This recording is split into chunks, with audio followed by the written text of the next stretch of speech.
Saudara-saudara, salam sehat jiwa dan raga. Semoga berkat Tuhan senantiasa beserta panjenengan dimanapun berada. Kita akan mulai sinau bareng, belajar bersama tentang salah satu dokumen gerejawi yang amat penting bagi gereja Kristen Jawa, yaitu Tata Gereja dan Tata Laksana GKJ. Seperti ini bukunya, buku yang diterbitkan edisi 2018. Ini adalah Tata Gereja dan Tata Laksana yang terbaru. Untuk mengawalinya, Bapak, Ibu, dan Saudara, ada bagian yang biasanya orang lewatkan ketika membaca buku, padahal bagian itu amat sangat penting, yaitu bagian pendahuluan. Untuk itu, kita pun akan mulai dari pendahuluan buku ini, yang ditulis oleh Pendeta Aris Widaryanto. Kita akan simak beberapa bagian yang penting dari pendahuluan Tata Gereja GKJ.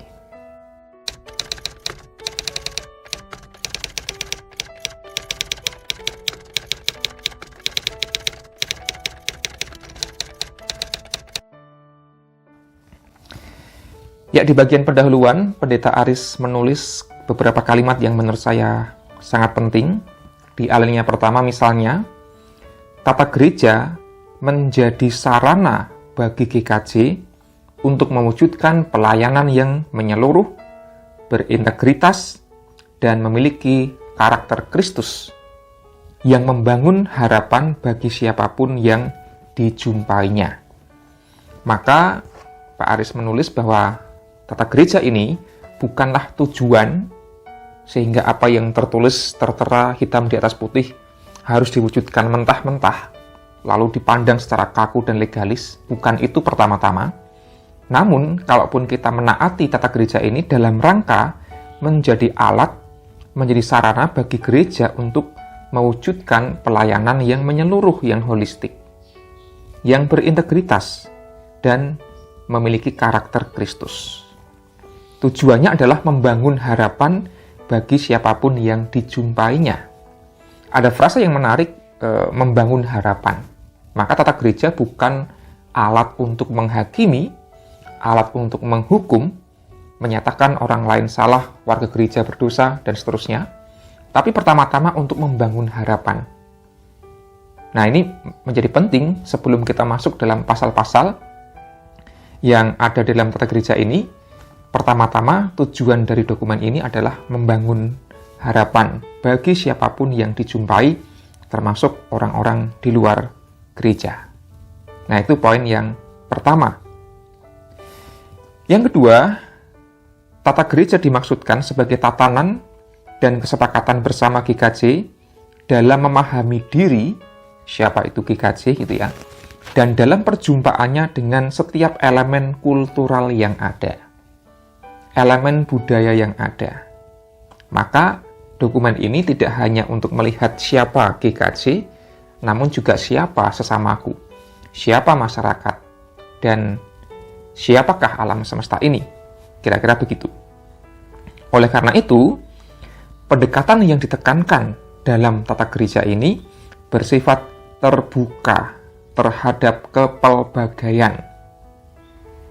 Tidak legalistik, formalistik. Memberikan ruang kepada setiap GKJ untuk secara kreatif dan bertanggung jawab menjalankan kehidupan gereja sesuai kondisi masing-masing, tanpa meninggalkan kesadaran dan kesepakatan untuk berjalan bersama atau bersinode, bersinhodos. Menarik, terbuka pada kepelbagaian. Maka GKJ mestinya inklusif, terbuka, bukan eksklusif, bukan sing bener dewe dan seterusnya itu. Tidak legalistik, formalistik, tidak hanya aturan yang ini ya kudu ngene. Tapi ada filosofi di balik itu yang perlu dirasa-rasakan dan dihayati bersama. Memberikan ruang bagi tiap GKJ untuk kreatif dan bertanggung jawab. Jadi tidak harus manut secara kaku. Tata Gereja boleh kreatif, tapi harus bertanggung jawab. Bukan kreatif sing penting beda, tapi malah waton suloyo. Bukan itu. Kreatif oke, tetapi bertanggung jawab. Tanpa meninggalkan kesadaran bahwa GKJ tidak mungkin hidup sendiri, tetapi pasti hidup bersama, berjalan bersama di lingkup klasis maupun di lingkup sinode. Nah, dari sini menjadi penting untuk kita sadari sebagai gereja, saudara-saudara, bahwa tata gereja merupakan kesepakatan yang perlu dijalankan dengan penuh kehati-hatian, dengan penuh kesadaran, dan dengan penuh tanggung jawab. Gereja boleh kreatif, tapi jangan lupa tetap bertanggung jawab.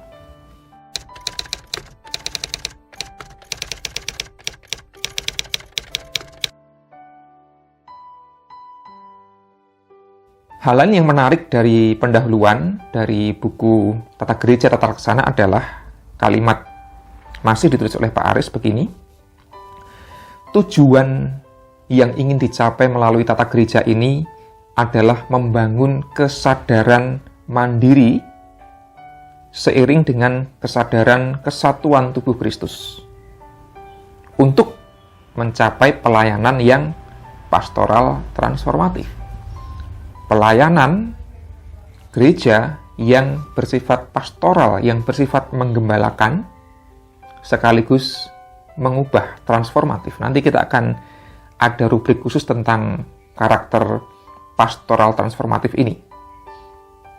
Artinya, keputusan yang diambil oleh GKJ harus menghasilkan kemampuan bagi setiap warga gereja untuk saling menginspirasi panggilan bagi pertobatan dan perbaikan hidup. Tujuannya adalah membuat warga gereja, setiap individu itu mampu saling menginspirasi, saling menularkan kebaikan, saling mempengaruhi, bukan menghasilkan warga gereja yang hitam putih, warga gereja yang asal manut saja, apalagi warga gereja yang hanya tidak berdaya. Semakin warga gereja menjadi individu yang berdaya, maka tata gereja ini justru bisa mencapai tujuannya. Pelayanan yang baik adalah yang memberdayakan setiap warga gereja, bukan yang membuat warga justru semakin bergantung dan tidak tahu apa-apa.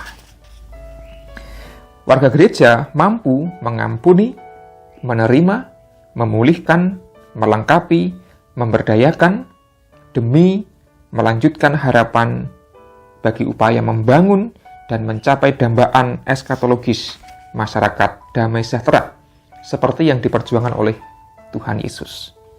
Maka wujud dari kemandirian umat adalah mampu mengampuni, menerima, memulihkan, melengkapi, memberdayakan. Semuanya baik. Itulah yang mestinya dihidupi oleh gereja. Kalau gereja bisa menghidupi itu, warga gereja bisa menghidupi itu, artinya tata gereja ini mencapai tujuannya. Tapi kalau dengan tata gereja, orang malah menghakimi, menyalahkan, menghukum, nah, apalagi berkonflik, maka bukan itu yang dimaksud oleh tata gereja. Itu bagian yang ketiga, saudara-saudara.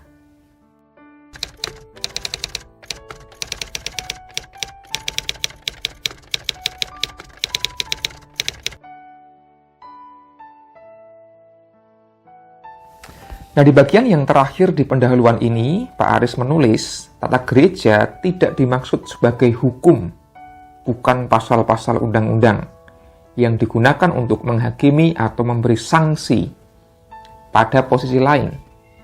Nah, seringkali ini yang disalahpahami oleh gereja.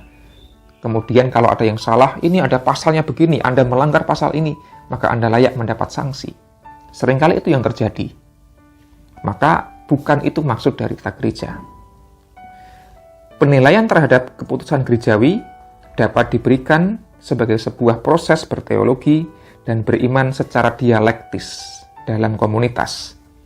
Oke, bahwa ada yang salah, kadang jemaat salah, kadang majelis salah, pendeta juga bisa salah tentu saja, gereja juga salah mengambil keputusan, tapi bukan untuk ditindak secara hukum legalis.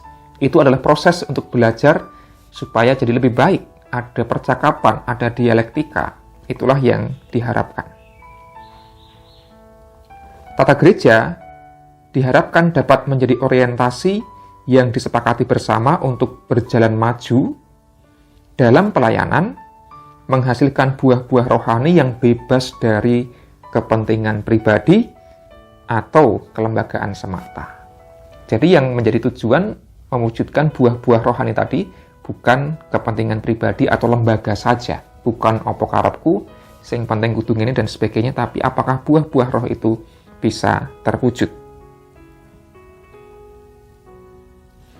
Tata gereja menjadi pijakan yang memberi inspirasi untuk mewujudkan keteraturan lembaga, keteraturan warga gereja, dan para pelayan gerejawi berdasar teologi jabatan yang dikembangkan bersama sebagai imamat am orang percaya, sehingga dapat mengarahkan masing-masing, baik itu lembaga, warga gereja, termasuk para pelayan, termasuk pendeta tentu saja, mengarahkan masing-masing itu menuju spiritualitas yang menghamba pada kekudusan, ketaatan, ketulusan, seperti tuntunan Roh Kudus. Maka tata gereja ini harapannya bisa menggerakkan kita semua untuk menghamba pada Allah, menghamba pada kekudusan, ketaatan, dan ketulusan. Jadi sangat baik Bapak, Ibu, dan Saudara, pendahuluan dari tata gereja kita menjadi kerangka berpikir sebelum kita nanti masuk dalam istilah-istilah maupun pasal-pasal di dalamnya.